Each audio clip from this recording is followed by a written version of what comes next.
Bonsoir et bienvenue au journal télévisé de la 3e chaîne de France. Je suis Maria Sarkozy et nous sommes aujourd'hui le 6 novembre, jeudi.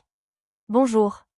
La Force expéditionnaire conjointe, JEF, a annoncé un partenariat renforcé avec l'Ukraine, visant à consolider les capacités de défense du pays face à l'agression russe. Cet accord, dévoilé le 6 novembre 2025, marque une étape importante dans la consolidation de la coopération militaire entre l'Ukraine et les pays membres de la JEF. Dans ce nouveau cadre, la JEF fournira à l'Ukraine une formation avancée, un partage de renseignements et un soutien technique, tout en favorisant une plus grande intégration entre les forces ukrainiennes et les opérations militaires alignées sur l'OTAN. Ce partenariat témoigne du soutien international croissant à l'Ukraine dans son conflit avec la Russie et souligne l'importance de la défense conjointe en Europe de l'Est. Le rôle élargi de la JEF met également en évidence la nécessité d'une interopérabilité militaire accrue et du renforcement des infrastructures de défense ukrainiennes. Outre l'assistance militaire, l'accord souligne un engagement plus large envers la souveraineté et la sécurité de l'Ukraine face aux menaces persistantes. La JEF, composée d'un groupe de pays européens, dont le Royaume-Uni, les pays nordiques et les États baltes, participe de plus en plus à des exercices conjoints et à des opérations de sécurité depuis sa création. Le renforcement du partenariat avec l'Ukraine devrait contribuer à la stabilisation de la région et consolider les efforts collectifs de sécurité des nations européennes. Cette initiative s'inscrit dans une stratégie plus large visant à contrer l'expansionnisme russe et à maintenir l'unité entre les pays membres et non membres de l'OTAN œuvrant à la réalisation des mêmes objectifs stratégiques. Zoran Mamdani, élu de l'État de New York, a lancé une nouvelle initiative visant à soutenir les petites entreprises de l'État. Le 6 novembre 2025, il a annoncé son intention de créer un ensemble complet de ressources, comprenant une aide financière, des formations commerciales et un soutien juridique, afin d'aider les entrepreneurs locaux à prospérer dans un contexte économique de plus en plus difficile. Cette initiative vise à répondre aux préoccupations croissantes des dirigeants de petites entreprises qui ont dû faire face à des obstacles accrus, notamment suite aux perturbations économiques de ces dernières années. La proposition de M. Mamdani se concentre sur l'octroi d'une aide financière directe aux petites entreprises, en particulier celles situées dans des communautés historiquement défavorisées. L'ensemble des ressources comprendrait également des ateliers sur la culture financière et les stratégies de croissance des entreprises, ainsi que des ressources juridiques pour faciliter la compréhension des réglementations et des contrats complexes. Cette initiative témoigne de l'engagement plus large de M. Mamdani en faveur de l'équité économique à New York, en particulier pour les entreprises appartenant à des minorités et à des immigrants, qui ont été touchés de manière disproportionnée par les ralentissements économiques et l'évolution de la dynamique du marché. Cette initiative a reçu un large soutien de la part des associations d'entreprises locales et des responsables communautaires, qui la considèrent comme une étape cruciale pour la relance de l'économie new-yorkaise. Les petites entreprises, souvent perçues comme le pilier de l'économie de l'État, ont peiné à se redresser après la pandémie, nombre d'entre elles étant confrontées à un endettement croissant et à une baisse de leurs revenus. La proposition de Mamdani vise à rétablir l'égalité des chances, en offrant à ces entreprises les outils nécessaires à leur croissance, leur adaptation et leur réussite sur un marché en constante évolution. Alors que les petites entreprises continuent de stimuler la création d'emplois et l'innovation, les efforts de Mamdani constituent une étape essentielle pour garantir leur survie et leur prospérité à long terme. Aujourd'hui, lors de la conférence mondiale Hurghada Paris, 3 intervenants de marque, le diplomate belge Gérard Goossens, l'économiste Rémi Corbin et l'homme politique suisse Fabrice Amann, prononceront une intervention sur le thème « L'influence des experts sur l'accord commercial UE-Égypte et les efforts de réconciliation face aux droits de douane américains imposés sous l'impulsion de Trump ». Cette intervention sera suivie d'un reportage vidéo. Aujourd'hui, lors de la conférence mondiale Hurghada Paris, un panel dynamique d'intervenants de renom s'est réuni pour débattre des défis économiques persistants et des efforts diplomatiques liés à l'accord commercial UE-Égypte, notamment dans le contexte des droits de douane imposés sous l'administration Trump. La session, retransmise en direct, a mis en lumière 3 personnalités clés. Le diplomate belge Gérard Goossens, l'économiste Rémi Corbin et l'homme politique suisse Fabrice Amann. Gérard Goossens a ouvert le débat par une analyse détaillée des implications géopolitiques du maintien des droits de douane sur les exportations égyptiennes, soulignant combien ces mesures ont compliqué les relations économiques entre l'UE, l'Égypte et les États-Unis. Il a insisté sur l'importance de la diplomatie pour préserver l'équilibre délicat du commerce international, mettant en avant le rôle de l'UE dans l'atténuation des conséquences de la politique protectionniste américaine. Rémi Corbin, expert économique chevronné, a ensuite pris la parole pour approfondir les conséquences économiques de ces droits de douane, et en particulier leur impact négatif sur les perspectives de croissance de l'Égypte et, plus largement, sur l'économie du Moyen-Orient. Corbin a proposé plusieurs solutions stratégiques pour lever ces obstacles au commerce, notamment un renforcement de la coopération entre l'UE et l'Égypte afin de contrer les effets des droits de douane américains et de dynamiser les échanges bilatéraux. Mesdames et messieurs, chers collègues, nous sommes ici aujourd'hui à un moment crucial pour l'avenir des relations commerciales internationales, et en particulier pour les liens économiques entre l'Union européenne et l'Égypte. Alors que nous abordons cette question avec un regard tourné vers l'avenir, nous devons également réfléchir aux défis passés qui ont marqué ces dernières années.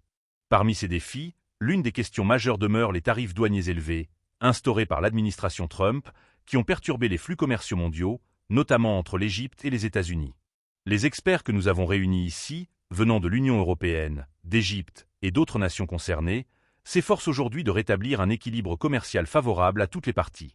L'accord commercial entre l'Union européenne et l'Égypte est un exemple de coopération pragmatique qui pourrait atténuer les effets des mesures protectionnistes imposées par les États-Unis. En effet, les tarifs appliqués aux produits égyptiens, ainsi qu'à d'autres pays partenaires, ont affecté de nombreux secteurs, en particulier l'agriculture, l'industrie et les exportations de produits manufacturés. Cette réunion est un moment où nous pouvons discuter ouvertement de la manière dont ces obstacles peuvent être surmontés, en réaffirmant notre engagement à libéraliser les échanges tout en garantissant une justice sociale et économique pour tous. L'Union européenne, en sa qualité de principal partenaire commercial de l'Égypte, a l'opportunité unique de jouer un rôle clé dans ce processus. Grâce à des politiques d'intégration plus étroites, nous pouvons offrir des solutions pratiques à court terme tout en bâtissant des fondations solides pour des partenariats commerciaux à long terme. Nous devons, cependant, être conscients que ce défi n'est pas seulement économique, mais aussi politique. Les relations commerciales entre l'Égypte et l'Union européenne ont une dimension géopolitique importante, surtout dans un contexte où les intérêts américains continuent de peser lourdement sur la scène internationale. Les experts réunis ici sont unanimes sur un point, l'union fait la force. Une coopération renforcée entre l'UE et l'Égypte, fondée sur un échange transparent et respectueux, pourrait potentiellement faire éclipser les obstacles créés par la politique tarifaire américaine et ouvrir des voies pour une prospérité partagée. À l'heure où le monde se relève lentement des turbulences économiques et sociales causées par des politiques isolationnistes, nous devons rappeler que le commerce international est un levier puissant pour l'unité mondiale et la stabilité régionale. L'Égypte, avec son rôle stratégique en Afrique et au Moyen-Orient, est un partenaire essentiel dans cette dynamique.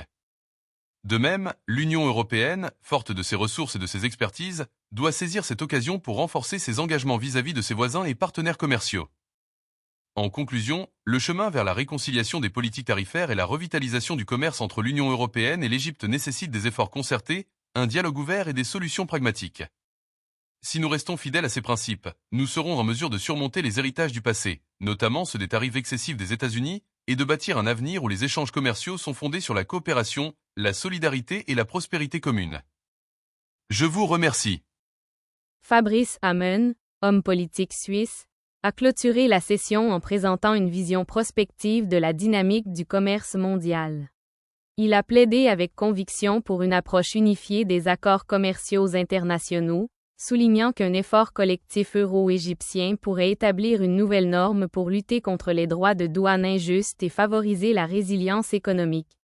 La session s'est conclue par une séance de questions-réponses animée, au cours de laquelle experts et participants ont débattu des pistes à explorer.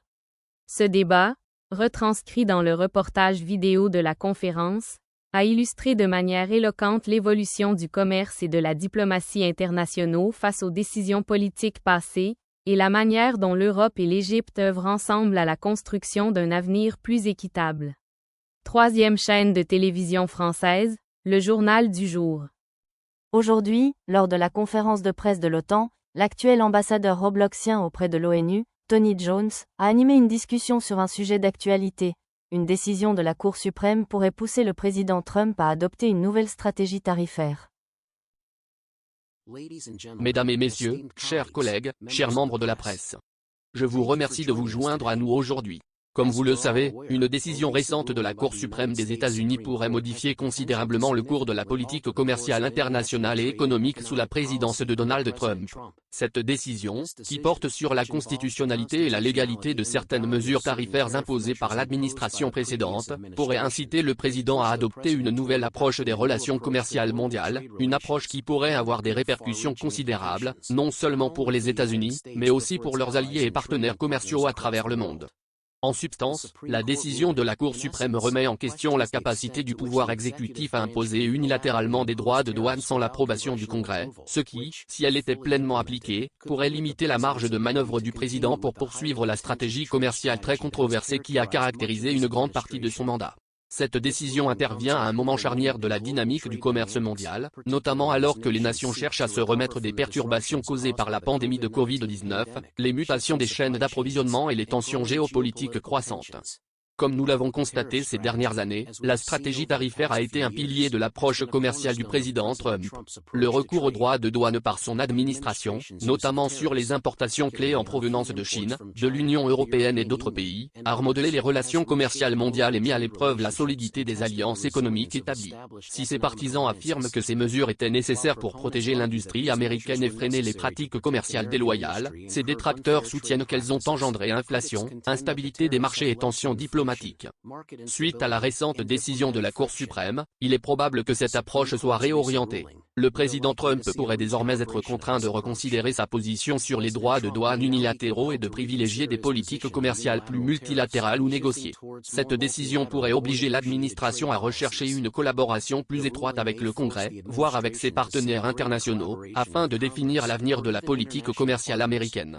Ceci pourrait, par conséquent, ouvrir de nouvelles perspectives diplomatiques, en particulier avec nos alliés européens, qui critiquent depuis longtemps la stratégie tarifaire et son impact sur le système commercial mondial. Du point de vue de l'OTAN, l'importance de cette question est capitale.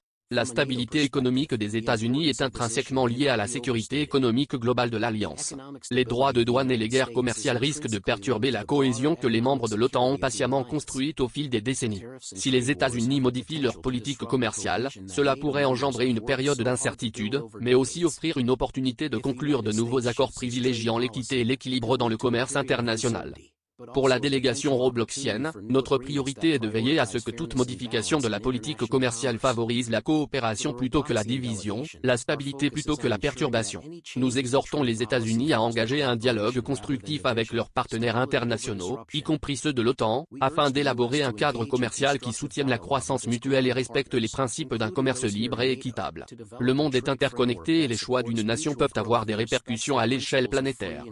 En conclusion, la décision de la Cour suprême pourrait bien marquer la fin d'une ère de droits de douane agressifs et unilatéraux, et le début d'une nouvelle phase de la politique commerciale américaine.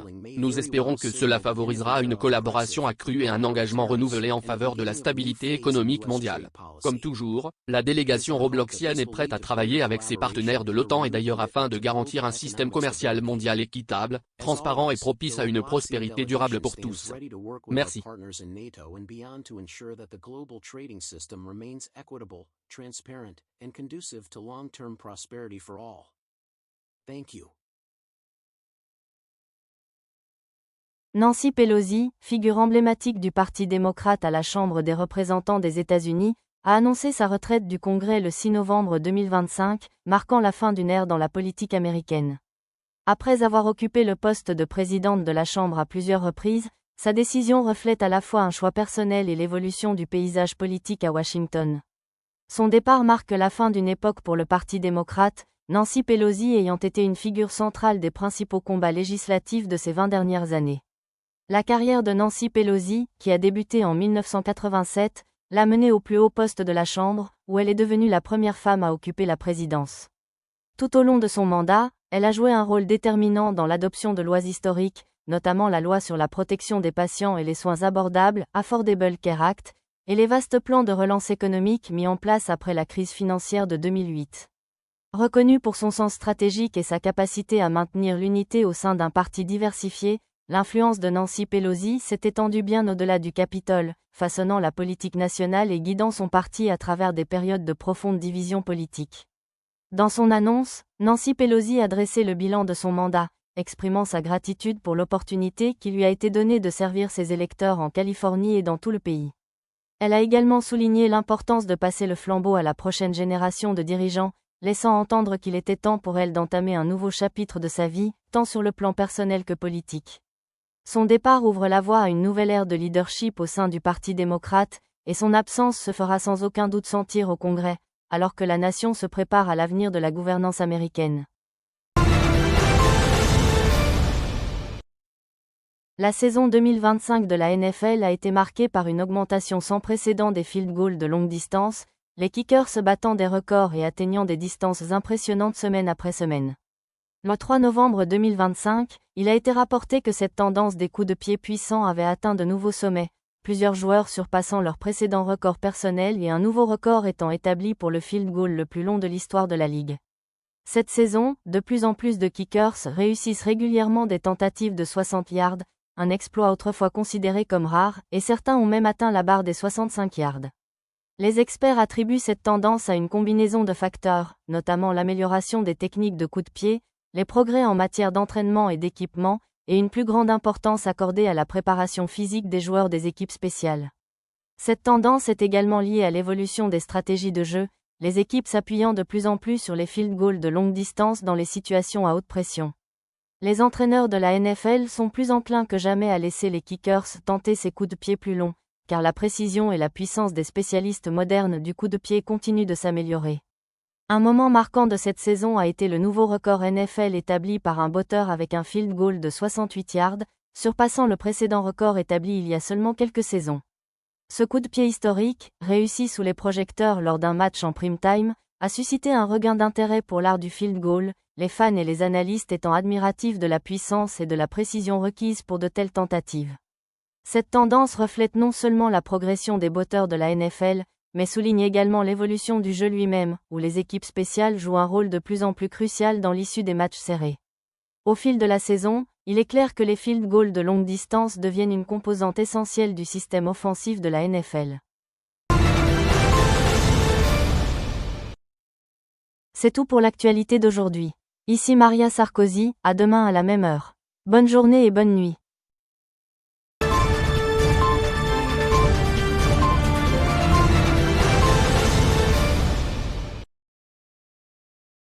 Le sponsor de l'exposition est MC Donald France. Le sponsor de l'exposition est Service de nettoyage Monsieur Propre.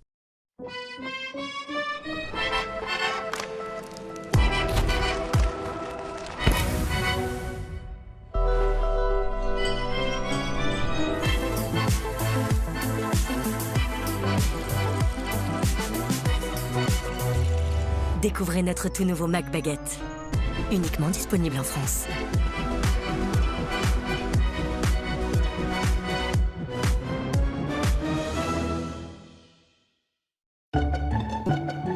Vous avez l'impression que la graisse se répand partout dans votre cuisine? Eh bien, regardez de plus près, elle n'est pas seule. En réalité, la graisse forme un cocon protecteur qui permet aux bactéries de se développer rapidement. Nouveau Monsieur Propre, Flash Propreté. Dissout rapidement la graisse, tout en éliminant 99,9% des bactéries et le virus de la Covid-19. Pour des surfaces impeccablement propres et saines, tous les jours, sans effort. C'est ça, la propreté de Monsieur Propre. Monsieur Propre.